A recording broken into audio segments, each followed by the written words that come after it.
가장 중요한 것이 무엇일까? 우리가 하루하루 살아갈 때 가장 중요한 것이 무엇이라고 생각하세요? 저는 숨을 쉬는 거라고 생각합니다. 숨을 안 쉬면 우리는 아무것도 할 수 없죠.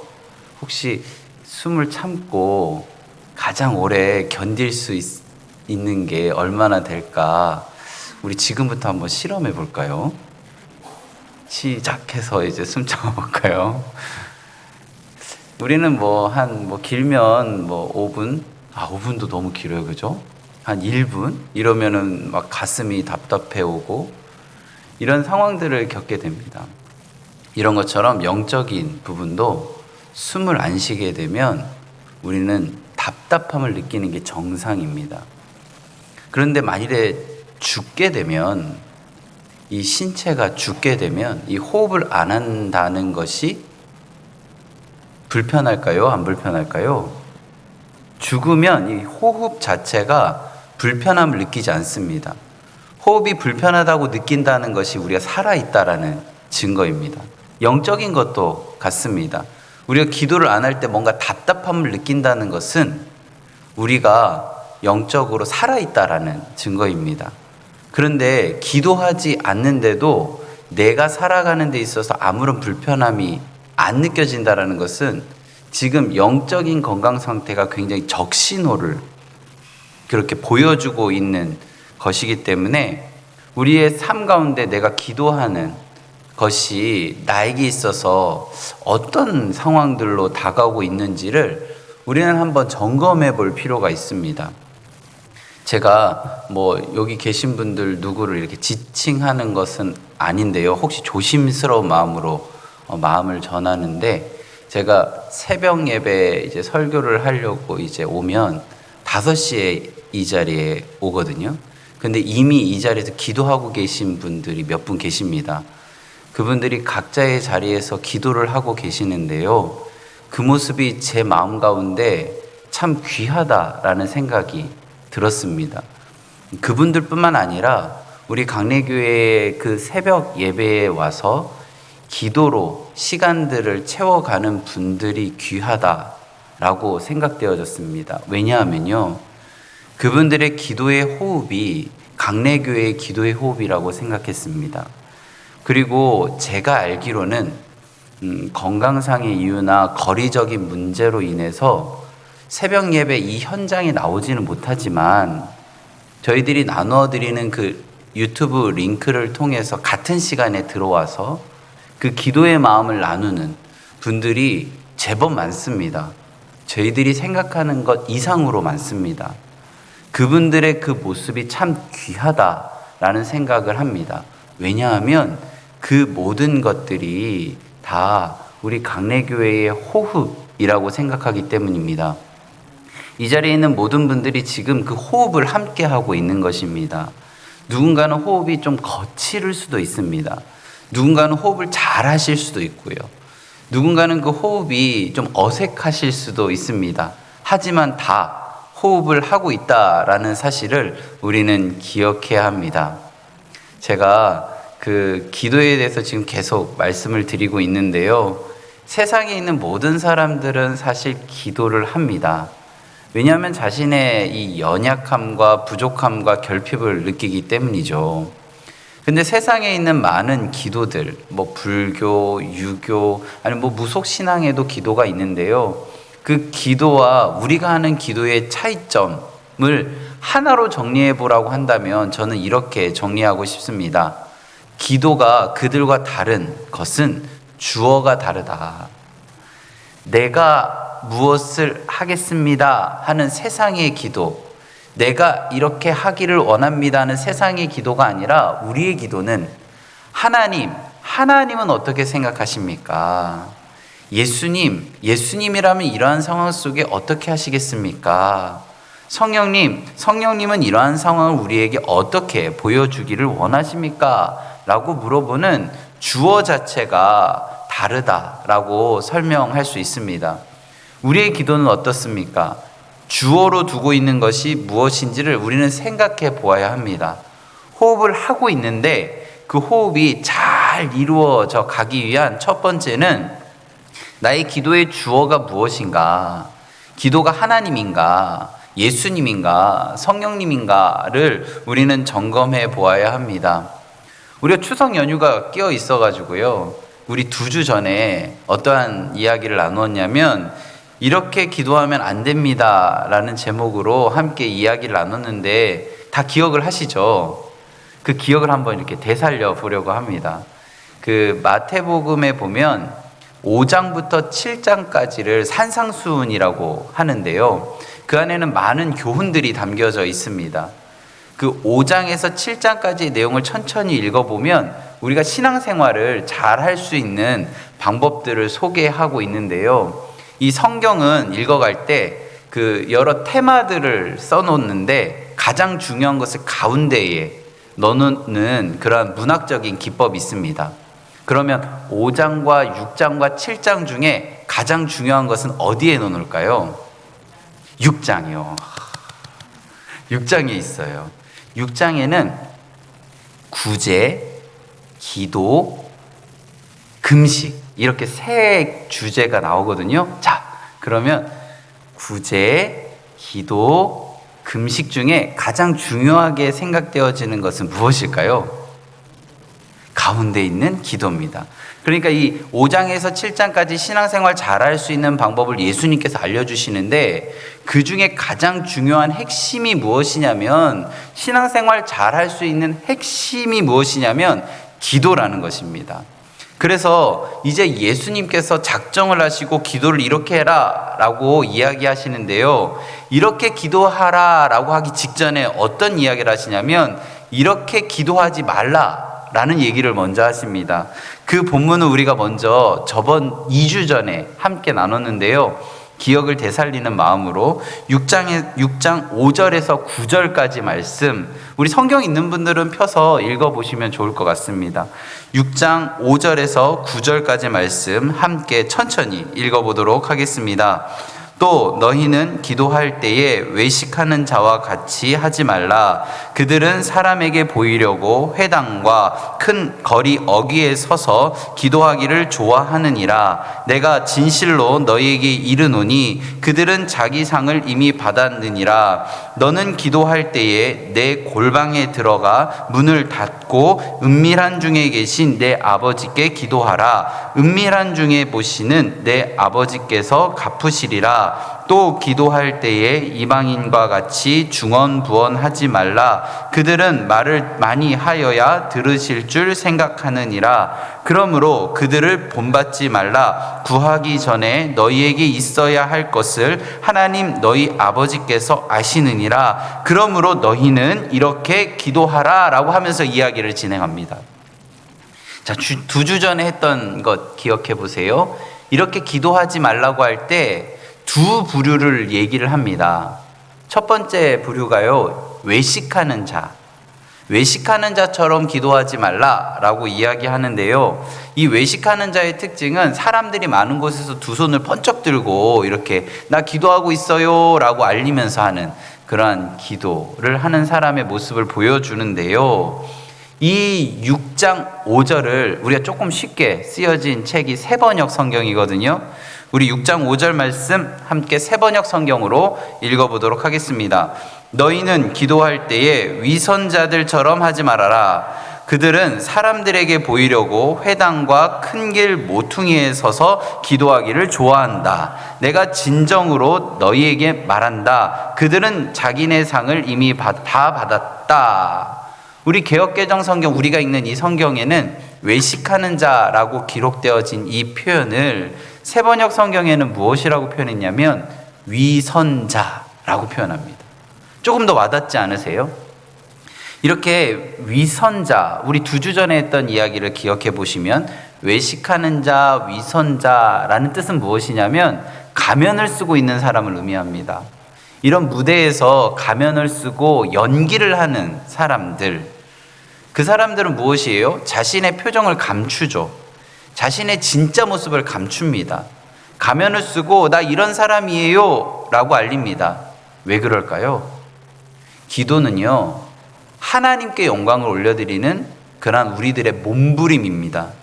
그런데 외식하는 자, 위선자들의 기도는 무엇이냐면 내가 영광을 받기 위한 그러한 행위를 하고 있는 것입니다. 기도는 가장 올바른 목적은 하나님이 영광을 받으시는 거거든요. 그런데 외식하는 자는 내가 영광을 받기 위해서 어떠한 노력들을 다 쏟아내고 있습니다. 누군가 나를 어떻게 볼까를 생각하며 기도하는 것이죠. 그런데요, 이 구절을 현대 지금 시대로 한번 돌아와서 생각해 볼까요? 제가 아는 사람이 가장 많이 다니는 곳을 생각해 보면 청주 터미널 뭐 더 많이 다니는 데 있을 수 있는데 여기 조금 더 가면 청주 터미널 있잖아요.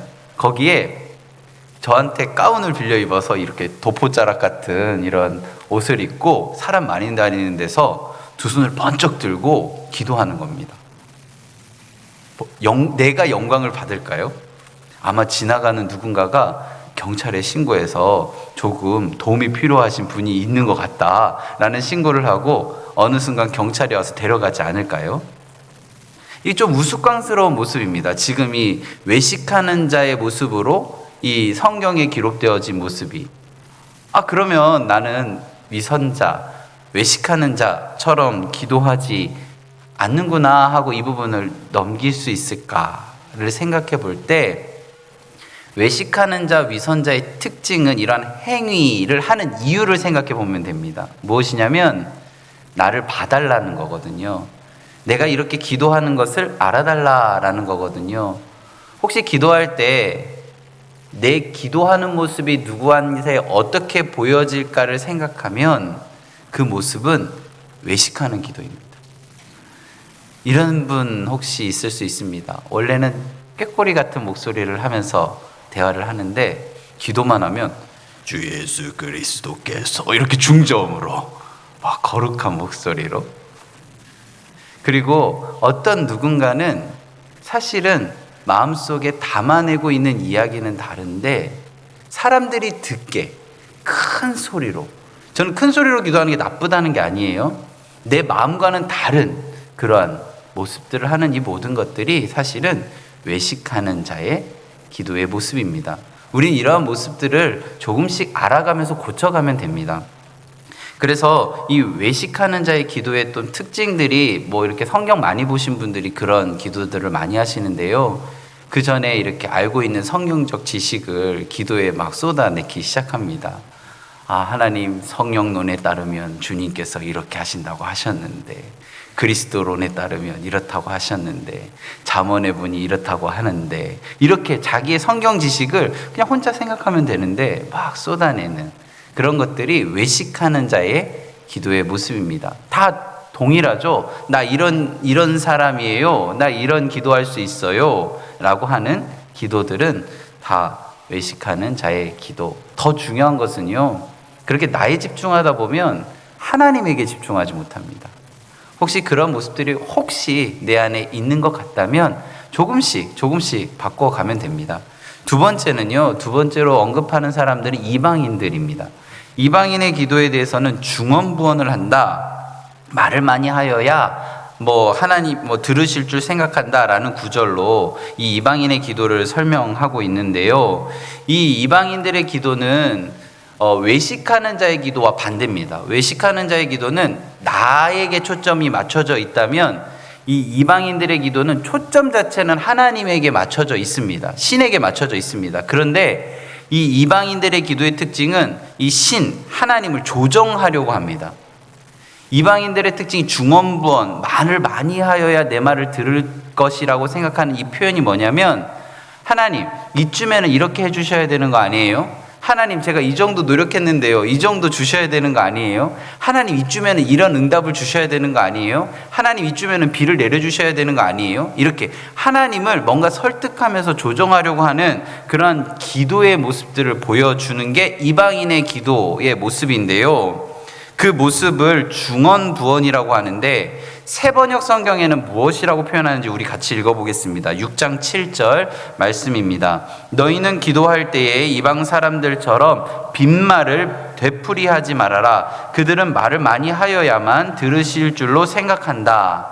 중언부언이라는 표현을 빈말이라고 표현하고 있습니다. 그래서 우리 기도를 배울 때 같은 말을 반복하는 것 괜찮다라고 말씀드렸던 거 기억나시죠? 중언부언이 똑같은 말을 반복하는 것으로 하면 같은 말을 반복하는 것이 기도할 때 잘못된 것이라고 오해하실 수 있어서 세번역 성경에는 이 중언부언이라는 단어를 빈말이라고 표현합니다. 비어있는 거죠. 안에 아무것도 없는 거예요. 이 기도의 특징을 잘 표현하고 있는 성경의 이야기가 있는데 그게 바로 엘리야와 바울의 선지자들의 그 기도 대결하는 부분입니다. 어떤 기도 대결을 하냐면 바알과 아세라 선지자가 엘리야 1 때 850이 기도 대결을 합니다. 진짜 신이 있다면 내가 믿는 신이 진짜라면 지금 이 제단에 불을 내려서 응답할 거라고. 그래서 성경을 잘 보면 이 바알과 아세라 선지자들이 기도할 때 이렇게 합니다. 바알이여 응답하소서, 바알이여 응답하소서, 바알이여 응답하소서. 굉장히 오랜 시간 동안 그렇게 기도를 하는 모습을 보여줍니다. 그러면서 엘리야가 지나가면서 조롱을 하죠. 야, 너희 신이 자는 것 같아. 이렇게 조롱하는 장면이 나오니까 이들이 이제는 어떻게 하냐면 몸을 자해하기 시작합니다. 신을 동정심을 끌어내려고 하는 거죠. 그런데 기도는 어디에 응답되었습니까? 엘리야에게 응답되어진 것을 우리는 성경을 통해 볼 수 있습니다. 나는 그래도 이방신에게 반복해서 기도하지 않고 기도하면서 막 이렇게 자해하지 않으니까 이 중언부언하고 달라지나? 라고 생각되어지는 지점이 있다면 한번 이렇게 생각해 보시면 좋겠습니다. 제가 지금부터 말씀드리는 것은 금식 기도가 잘못됐다라는 것을 이야기하는 것이 아닙니다. 근데 금식 기도할 때 우리는 때로는 이렇게 할 때가 있어서 이러한 부분들을 조금 고쳤으면 좋겠다라는 의미입니다. 금식 기도할 때 하나님, 제가 밥까지 굶었는데요. 제가 얼마나 고기 좋아하는 거 아시죠? 근데 제가 이 고기도 안 먹고요. 제가 세 끼 중에 한 끼만 빠져도 마음에 불편함이 있는 거 하나님 아시죠? 그런데 제가 3일이나 굶었어요. 그러니까 하나님, 이제부터 제가 기도하는 거 다 들어주셔야 돼요.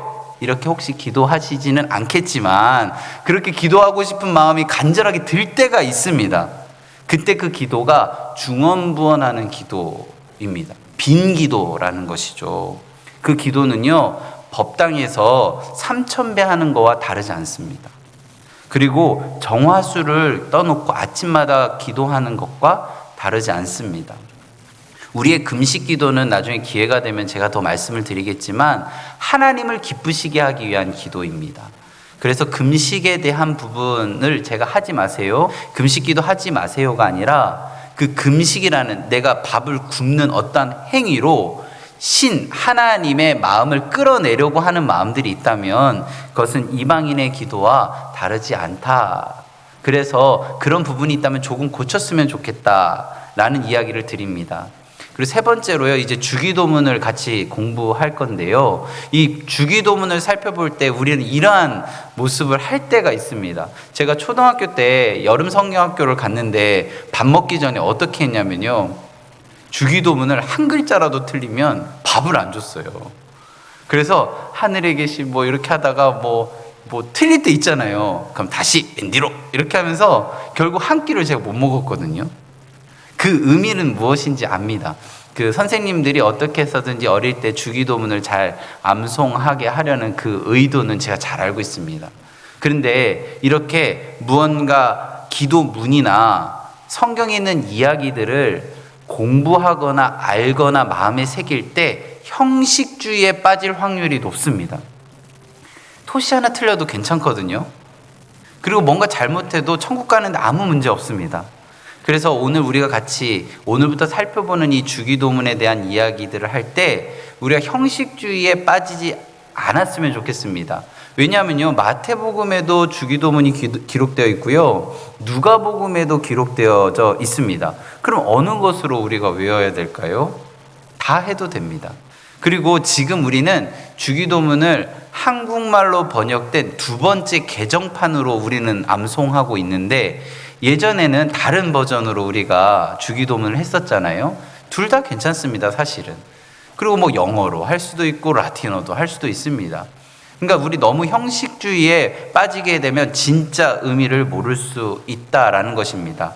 그래서 주기도문을 제자들한테 예수님이 알려줄 때요, 우리 성경에는 이렇게 기도하라 라고 되어 있는데 영어 성경에 보면 이런 방식으로 기도하라, 내가 이렇게 기도해야 하는지를 알려주려고 한다, 이런 형식을 따라서 해라 라고 이렇게 영어 성경에는 기록되어져 있거든요. 지금 이것은 뭔가 암송하고 익혀서 알려지는 것이 아니라 이렇게 기도해야 하는구나 라는 것을 알려주는 겁니다. 주기도문을 형식적으로 암송하는 데만 집중하면요, 주기도문에 기도가 빠집니다. 기도가. 주기도문에서 기도가 빠지면 뭐가 돼요? 주문이 됩니다. 우리가 하는 이 기도가 주문이 될 수 있다라는 겁니다. 그렇게 안 되기 위해서 우리가 너무 형식적으로 무언가를 하려고 애쓰지 않아도 된다라는 것을 알려드립니다. 그런데 제일 중요한 건요, 지금 이 네 번째를 알려드리려고 합니다. 이신론자의 기도입니다. 이신론은 뭐냐면 하나님과 인간은 다르다, 하나님과 인간은 다른 세계에 있다라는 거예요. 그러니까 이신론자들의 특징은 하나님이 천지를 만드시고 이 천지를 우리에게 조성하셨다라는 것을 믿습니다. 그런데 인간 세계는 하나님이 개입하지 않고 우리가 해야 된다라고 생각합니다. 그래서 많은 기독교라고 종교란에 쓰는 사람들이 이 이신론에 빠져 있어서 기도의 능력을 경험하지 못합니다. 하나님이 분명 있다라고 믿고, 하나님이 이 천지 만물을 창조했다라고 믿고, 예수님이 우리들의 죄를 사했다라고 믿는데 내 삶의 이 영역은 내가 책임져야 된다라고 생각하면서 이 부분을 기도하지 않는 겁니다. 자, 그러면 아까 첫 번째 외식하는 자도 기도하고, 그죠? 그리고 이방인도 기도합니다. 그리고 형식주의자들도 기도합니다. 제가 그 표현을 쓸 때 그들이 틀렸다라고 이야기하지 않았고, 그런 부분이 있다면 우리 고쳤으면 좋겠다라고 이야기를 드렸습니다. 자, 기도를 이렇게라도 하는 게 좋을까요? 아니면 기도를 아예 안 하는 게 차라리 나을까요? 저는 이렇게라도 기도하는 게 좋다라고 생각합니다. 왜냐하면 하나님이 우리들의 밭을 옥토로 지금 기경하고 계시거든요. 우리가 잘못되었다면 하나님이 고치실 것입니다. 우리는 그 잘못을 사실 잘 깨닫지 못합니다. 막 리스트를 써서 이렇게 기도하면 안 돼, 이런 얘기를 하는 게 아니라 우리 안에 이러한 잘못이 있을 수 있다라는 것을 알려드리기는 하지만 우리가 그것을 완전히 고치기에는 연약한 부분들이 있습니다. 내 안에 여러 이해되어지는 부분들이 있기 때문입니다. 그것을 고치는 건 내가 아니고 하나님이라는 것입니다. 하나님이 고쳐주실 것이기 때문에 지금 기도하는 방법대로 기도를 이어가시기 바랍니다. 그러면서 기도를 이어가면서 저번 수요 예배 때 이런 얘기를 했었지라는 것을 기억하면서 우리가 기도를 이어간다면 누가 고치신다고요? 하나님이 고치시는 겁니다. 우리는 살아갈 때 이것이 맞을까 저것이 맞을까 라는 판단을 유보하는 것이 때로는 유익할 때가 있습니다. 어떤 사람이 모습을 딱 보면 저번에 목사님이 말한 외식하는 자의 기도네, 내가 가서 고쳐줘야겠다. 권사님, 외식하는 자의 기도입니다. 그러면 안 됩니다. 집사님, 지금 중언부언 빈말로 기도하고 있습니다. 그러면 안 됩니다. 권사님, 지금 형식주의에 빠져 있는 거예요. 이런 얘기를 하라는 게 아니에요. 서로가 서로를 정죄해서는 안 됩니다. 우리는 서로의 모습을 존중해 주면서 서로의 다름이 틀리지 않다라는 마음으로 이 기도의 자리에서 함께 호흡했으면 좋겠습니다. 아까 제가 처음 시작할 때 무슨 얘기를 드렸냐면, 기도할 때 누군가는 거친 호흡으로 호흡할 수도 있고 누군가는 잘 호흡할 수도 있다라고 말씀을 드렸습니다. 그래도 다 호흡하고 있다라는 겁니다. 서로의 다른 기도 모습으로 서로의 모습 속에 그것들을 정죄하지 않았으면 좋겠습니다. 그래서 우리가 기도할 때 누군가는 방언으로 기도할 거고요. 누구는 아직 방언의 은사를 받지 못한 상황에서 기도할 수 있습니다. 그래서 방언의 은사를 받지 못한 사람은 방언을 받은 분들은 하나님이 이런 은사를 받으셨구나 라고 생각하고, 방언을 받으신 분들은 방언으로 기도하면서 저분은 다른 은사를 받았구나 라고 존중해주는 우리 강래교회의 기도의 호흡들이 많았으면 참 좋겠습니다. 그래서 6장 6절에 보면요, 이렇게 기록하고 있는데 우리 함께 6장 6절 말씀을 읽겠습니다. 너는 기도할 때에 내 골방에 들어가 문을 닫고 은밀한 중에 계신 내 아버지께 기도하라. 은밀한 중에 보시는 내 아버지께서 갚으시리라. 여기서 중요한 것은요, 골방에 들어가는 것 너무 중요합니다. 그런데 더 중요한 것이 있어요. 문을 닫는 것. 골방에 들어가 어떻게 해요? 문을 닫고 라고 되어 있습니다. 우린 골방에는 참 잘 들어가요. 지금 우리 강례교회 우리 수요예배 자리에 온 것도 골방에 들어온 겁니다. 그런데 만일에 내 머릿속에 다른 생각을 하고 있다면, 목사님은 점심에 무엇을 먹을까? 목사님은 오늘 넥타이 색깔이 저번 주랑 비슷하네? 이런 생각을 하는 게 문을 못 닫은 겁니다. 이해되세요? 그러니까 우리가 하나님 앞에 집중하려고 골방에 이렇게 왔는데 내 머릿속에 하나님의 말씀이 아닌 다른 것이 들어온다는 건 문을 아직 못 닫은 겁니다. 지금 저 뒤도 문이 열려 있는데요. 문을 못 닫은 거예요. 우리가 살아갈 때 이 문을 닫는 게 굉장히 어렵습니다. 이 문을 닫는 게 씨름이에요. 야곱은 이 씨름하다 갈비뼈가 부러지기까지 하잖아요. 그래서 이 문을 닫는 게 굉장히 어려운 씨름입니다. 그래서 우리가 이 은밀한 중에 하나님께 나아갈 때 골방에 들어감과 동시에 문을 닫는 것, 끊어내는 것, 그게 굉장히 어렵습니다. 그 시간만큼은 구별하여서 어떻게 해서든지 지금 내 속에 있는 생각을 끊어내려고 노력하신다면 하나님께서 우리의 기도를 반드시 들어주실 것입니다. 시편 27편 8절 말씀 우리 좀 같이 읽어볼까요? 너희는 내 얼굴을 찾으라 하실 때에 내가 마음으로 주께 말하되 여호와여 내가 주의 얼굴을 찾으리이다 하였나이다. 골방에 들어가서 문을 닫고 무엇을 해야 되냐면 얼굴을 찾아야 됩니다. 하나님의 얼굴을 찾습니다. 다른 생각이 아니에요. 하나님의 뜻은 무엇입니까? 라고 묻는 것이죠. 그래서 이 골방에 들어가서 문을 닫는 것은 하나님을 인격적으로 만나는 것입니다. 인격적으로 만난다는 것이 무엇인지 아세요? 대화하는 것입니다. 혹시 여기 연애 경험을 떠올려 보시면 잘 이해가 되는데, 보통 이렇게 남녀가 데이트할 때 한 분이 먼저 와 있을 때 남자분이 앉아 있으면 여성분이 이렇게 들어와서 있잖아 하면서 이야기가 시작됩니다. 이런저런 얘기들을 막 하다가 그 반대쪽에 있는 사람은 계속 경청합니다. 이 연애하는 사랑하는 마음으로 이야기를 다 들어주죠. 그런데요, 그 먼저 말한 분이 이야기를 다 마치고 물을 마시고 가버립니다.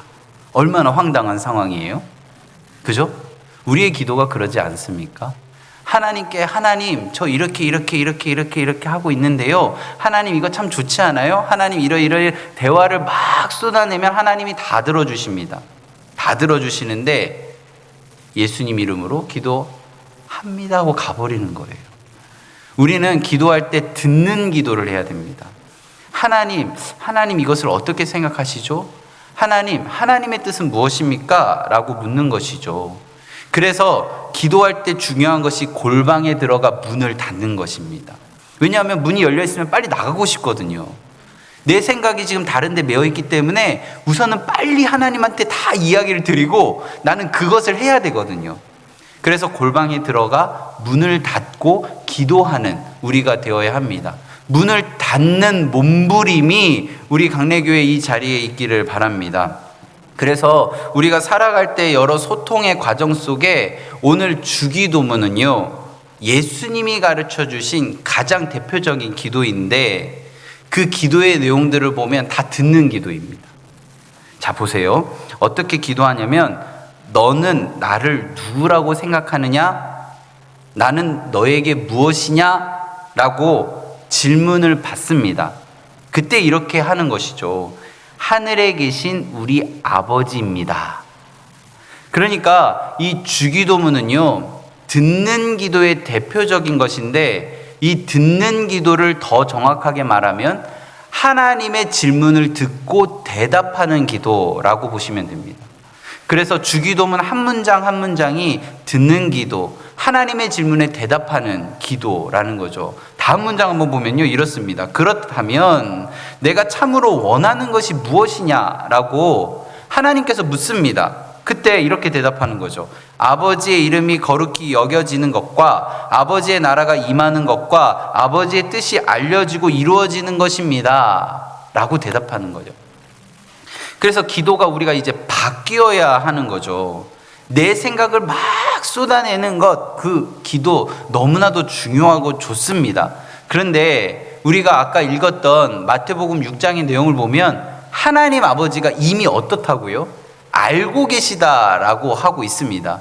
그러면 우리는 골방에 들어가 문을 닫고 하나님의 질문에, 이미 우리의 마음을 다 아는 하나님의 질문에 대답하는 기도.